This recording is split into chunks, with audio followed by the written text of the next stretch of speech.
howlgal qorsheysan oo ay fuliyeen ciidanka sida gaarka u tababaran ee kumaandooska xoogga dalka Danab ayaa waxa ay ku dileen horjoogayaal muhiim u ahaa maleeshiyaadka argixisada Al-Shabaab kuwaasi oo dhagar u qorsheynayay shacabka Soomaaliyeed. Ciidanka Danab ayaa howlgalkan ka fuliyay duleedka deegaanka Leego, gaar ahaan tuulada Sahan oo Leego hoos tagta isla markaana ka mid ah degmada Walaweyn ee gobolka Shabeellada Hoose, halkaas oo ay ku dileen horjoogayaal ay ka mid yihiin Cabdicasiis Awoowe oo argixisada u qaabilsanaa sirdoonka gobolka Shabeellada Hoose iyo horjoogihii qaraxyada gobolka Shabeellada Hoose Abu Qadaab iyo 6 maleeshiyaad ah oo la socday markaasi horjoogayaashani, sida ay warbaahinta codka ciidamada qalabka sida ee Soomaaliyeed u xaqiijiyeen saraakiisha ciidanka kumaandooska xoogga dalka ee Danab. Howlgalka qorsheysan ayaa sidoo kale lagu burburiyay goob maxkamad beenaad u ahayd argixisada oo dadka shacabka ah ay ku baadi jireen, iyadoo Danab intii ay howlgalka ay ku guda jireen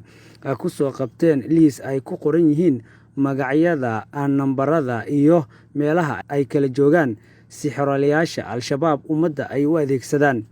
Ciidanka kumaandooska xoogga dalka ee Danab ayaa kordhiyay howlgallada lagu qaarijinayo horjoogayaasha maleeshiyaadka Al-Shabaab ee dhibaatada ku haya ummadda Soomaaliyeed isla markaana baxsadka ah ee ku dhumaaleysanaya